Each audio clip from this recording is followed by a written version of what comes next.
অসমীয়া জাতিয়ে অসমীয়া জনগণে কেতিয়া দালাল কৰি কাৰোৰ পৰা খোৱা নাই। আজি তেওঁলোকে দালাল শব্দটো কৰিছে, তেওঁলোকে খানেৱালা বুলি কৈছে।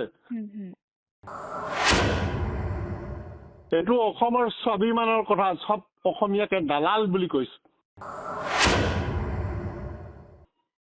সেইকাৰণে দালাল শব্দ যদি তেওঁলোকে এই বাক্যটো যদি তেওঁলোকে স্বীকাৰ নকৰে, উঠাই নলয়, তেতিয়াহ'লে কিন্তু এলানি কাৰ্য হ'ব।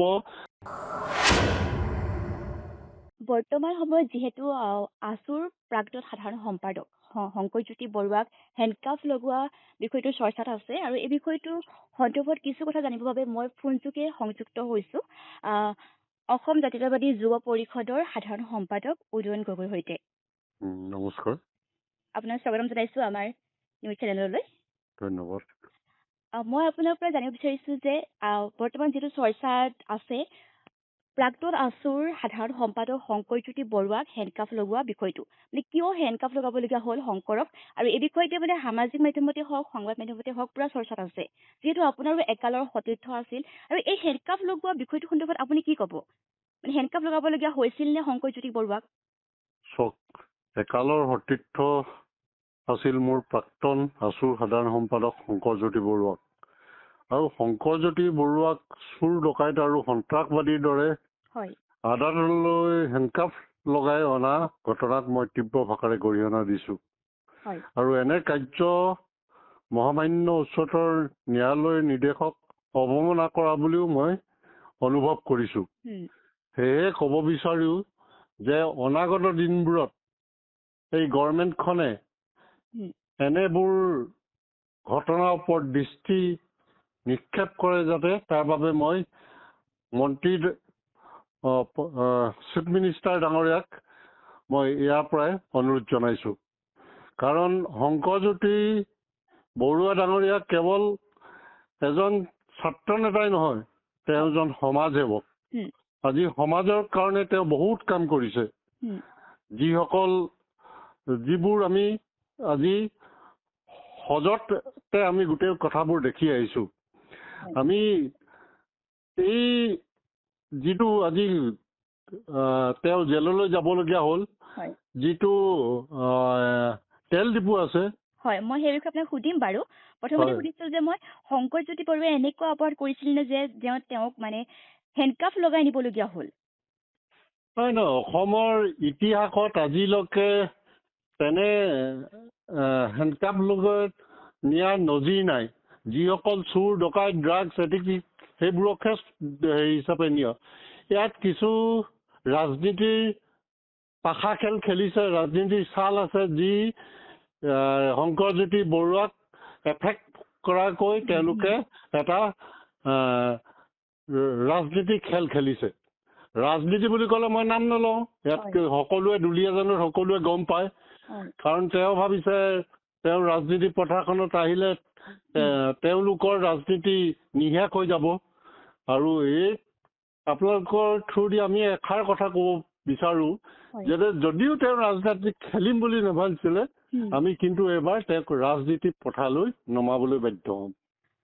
মানে ৰাজনীতিৰ মেৰপাকত সোমাইছে নেকি শংকৰজ্যোতি বৰুৱা কেনেবাকৈ? সেইটো মই আপোনাক ইংগিত দিলোঁৱেই যে দুলীয়াজানবাসী ৰাইজৰ মাজত সোমাব। আপুনি দুলীয়াজানবাসী প্ৰতিটো মুখেৰে মুখেৰে তেওঁলোকৰ মুখত আছে কোন ৰাজনীতি কৰি, কোনে ৰাজনীতি কৰি তেওঁক হাতকাৰি পিন্ধাবলৈ তেওঁক পঘা পিন্ধাই আদালতৰ মজিয়ালৈ লৈ যাব বিচাৰিছে। এতিয়া আহিছোঁ মই যে যি এই BN সিং তেল ডিপু, আৰু এই তেল ডিপুটো যে বলপূৰ্বকভাৱে এই পেট্ৰল পাম্পটো দখল কৰাৰ অভিযোগ উঠিছে শংকৰজ্যোতি বৰুৱাৰ বিৰুদ্ধে, আৰু এই কথা কি ক'ব? এইটো কিমান সঁচা? এই সন্দৰ্ভত কি ক'ব আপুনি? চক BN সিং তেল ডিপুটো দখল কৰাৰ যুক্তিয়ে নাই। প্ৰথম কথা হ'ল BN সিং তেল ডিপুটো অইল ইণ্ডিয়া লিমিটেডৰ হেৰিয়াত চুক্তিত আছে, আৰু চুক্তিত তেওঁলোকে এজন অনা অসমীয়াই বাহিৰগত অনা অসমীয়া এজনে চলাই আছিলে, আৰু তেওঁ এইটো লিজত দিছিলে, আৰু অইল ইণ্ডিয়াও তেওঁক লিজত দিছিলে। লিজত দিয়াৰ পিছত তেওঁ চলাব নোৱাৰাৰ পিছত তেওঁ পুতেকক দিলে। পুতেকো চলাব নোৱাৰাৰ পিছত থাৰ্ড পাৰ্টিক দিছে। থাৰ্ড পাৰ্টিক দিয়াৰ ক'ত অধিকাৰ পালে? য'ত চুক্তি হৈছিলে সেইজনৰ লগত, যিজন অনা অসমীয়া বাহিৰত আছে, সেইজনৰ লগত চুক্তি হোৱাৰ পাছত অন্য এজন থাৰ্ড পাৰ্টিক দিয়াত তেওঁলোকে ক'ত অধিকাৰ পৰে? According to the oil India limited norms, ইয়াত কোনো পধ্যে অন্য এটা থাৰ্ড পাৰ্টিক তেওঁলোকে দিব নোৱাৰে। আৰু আমি দাবীও জনাম যে অইল ইণ্ডিয়া লিমিটেডে অতি শীঘ্ৰে এই যিটো তেল ডিপু আছে সেই তেল ডিপুটো বাতিল কৰিব লাগে। আৰু অইল ইণ্ডিয়াক এষাৰ কথা ক'ব বিচাৰিছো, আপোনালোকে অসমীয়া যিসকল থলুৱা আছিলে সেই থলুৱাসকলক নিদি এজন অনা অসমীয়াক দিয়াৰ যুক্তি ক'ত আছে সেই কথা কিন্তু আমি বুজি নাপালো। আৰু এই কথাও বুজি পাইছো যে কিছুমানৰ ছত্ৰছায়াত, ৰাজনীতিৰ ছত্ৰছায়াত সেই তেল ডিপুটো সেই বহিৰাগত মানুহজনে পাবলৈ সক্ষম হৈছে। আৰু যিহেতু আজি তাতে প্ৰতিবাদ হৈছে BNC তেল ডিপুৰ লিজ বাতিলৰ দাবীত, আজি যিহেতু প্ৰতিবাদ হৈছে দুলীয়াজানত, প্ৰতিবাদ হ'বই লাগিব। প্ৰতিবাদৰ কোনো সীমা নাই।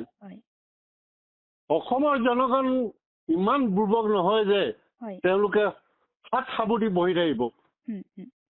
অসম আজি তাৰিখত জাগ্ৰত, অসমৰ জনগণ জাগ্ৰত। মই ক'ব নাযাওঁ যে শংকৰজ্যোতি ভুল শুদ্ধ, সেইটো আদালতে তেওঁলোকে বিচাৰ ল'ব। কিন্তু এজন মানুহক তেনেকৈ লৈ যোৱাটো আমি কেতিয়াও সমৰ্থন নকৰো। আজি প্ৰতিবাদৰ নামত প্ৰতিবাদ হ'ব, সেই বুলি যে আমি হাত সাবটি বহিলে থাকিলে নহ'ব। প্ৰথমতে তেল ডিপুটো বন্ধ কৰিব লাগিব। তেল ডিপুটো বন্ধ কৰাৰ পাছতহে অইল ইণ্ডিয়াৰ কি চুক্তি আছিলে সেইবোৰ কথা ওলাই পৰিব। আৰু যদি অইল ইণ্ডিয়াই ইয়াৰ ওপৰত বিহিত ব্যৱস্থা নহয়, মই নিজে RTI মাৰিবলৈ প্ৰস্তুত হ'ম।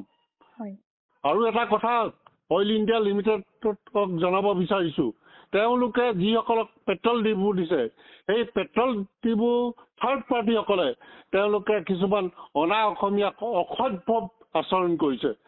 যেনেকৈ এই সব লোক মুফত খানেৱালা হে। মই এইটো সুধিম ভাবিছো, যিহেতু মই ছ'চিয়েল মিডিয়াত ভাইৰেল হৈ আছে এই ভিডিঅ'টো, মই সুধিম ভাবিছিলো, কোৱা হৈছিল যে এইসকল লোক ফ্ৰীতে খোৱা লোক, এনেকে কিবা কিবি মানে গাদ্দাৰ দালাল কোৱা হৈছে, শুনা গৈছিল ভিডিঅ'টোত কোৱা। এই সন্দৰ্ভত আপুনি কি ক'ব? কোৱা হৈছিল যে এইসকল লোক দালাল, ফ্ৰীতে খোৱা লোক। অসমীয়া জাতিয়ে, অসমীয়া জনগণে কেতিয়া দালাল কৰি কাৰোৰ পৰা খোৱা নাই, নজিৰ নাই। হয়তো অনা অসমীয়া সেই দালালগিৰি কৰাৰ কাৰণে আজি অসমত বহি আছে। আজি তেওঁলোকে দালাল শব্দটো কৰিছে, তেওঁলোকে খানেৱালা বুলি কৈছে। তহঁতৰ যদি অসমতে সংস্থাপন হৈছে, অসমৰে মাটি সুগন্ধি লৈছ, অসমতে ব্যৱসায় কৰিছ, তেন্তে অসমীয়াত কেলে নাই কোৱা? অসমীয়া কিয় নিশিকিলে? অনা অসমীয়াত কথা হিন্দীত ভাষা দিছে।